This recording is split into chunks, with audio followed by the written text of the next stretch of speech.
Yo, so I'm not even, sure how well I can be heard over the sound of these bad boys,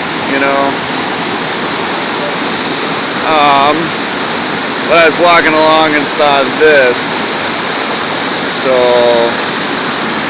I had to throw this one in here as well.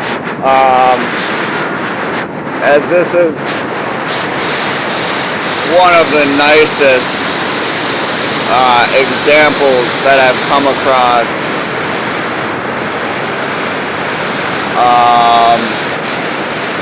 on its own, of wild grape. I've seen it a lot, hanging off trees and stuff like this, but this is just really cool. If you follow it back, it's just this is an old vine,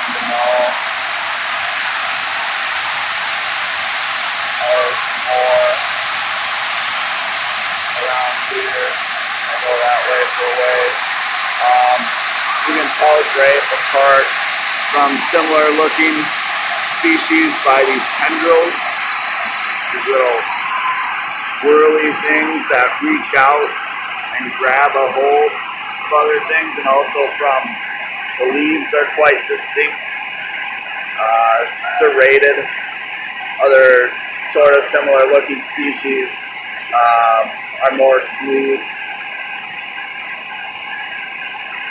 And then of course you can tell they're just starting, these ones, where is it, there we go, just starting to bud.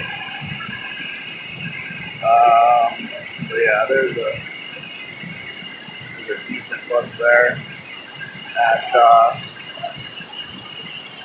one of the buds that will turn into the grapefruits. This is mid-June. I have heard, and they're used in a lot of stuff, but grape leaves are edible, and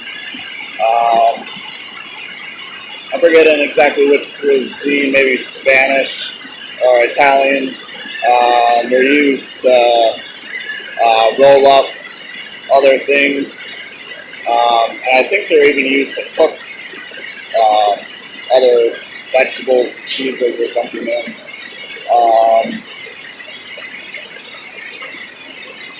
But obviously, most people, or at least me, I know for the grapes, and they'll be ripening, late summer, in the fall. And wild grapes have a big, or have a few seeds actually, and that's one of the other ways that you can actually tell them from other similar species. Is wild grape will have typically about 3 seeds per fruit, and they're not very big. The fruits aren't, so you pop them in your mouth, and you kind of got to work around the seeds, and they're really tasty. Really, have a really nice tart, sweet flavor. But you just kind of got to work around these seeds, and at least I don't know how much help it does, but I figure it can't be hurting the species at all.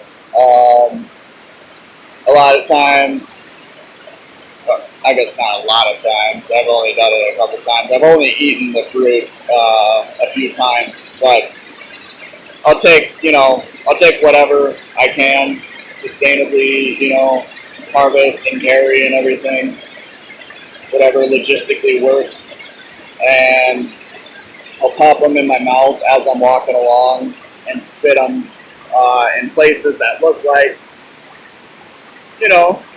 they could grow there. They could have a spot where they could, reach out their little tendrils and climb up like a tree or a shrub or something like that. You can also obviously process them if you find a lot in a spot that's okay to harvest.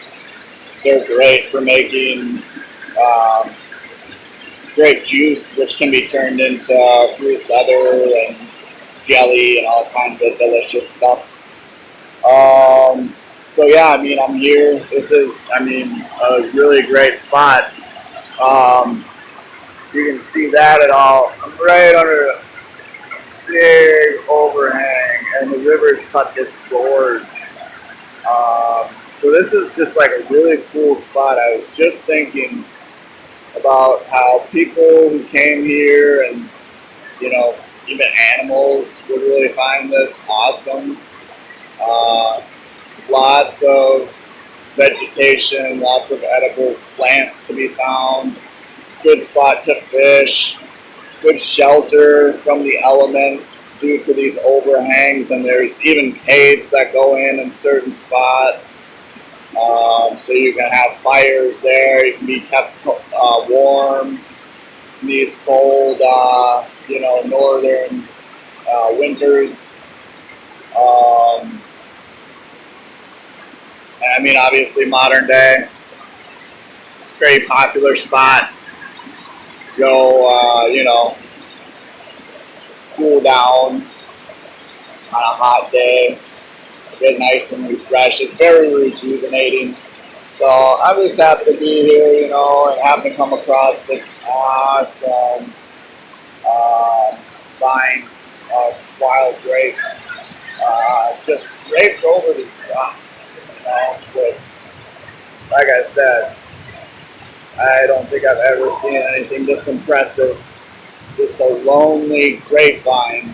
I don't see any other vegetation in there.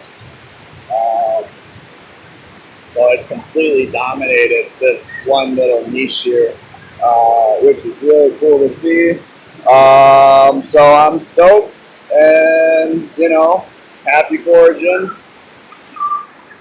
to everybody.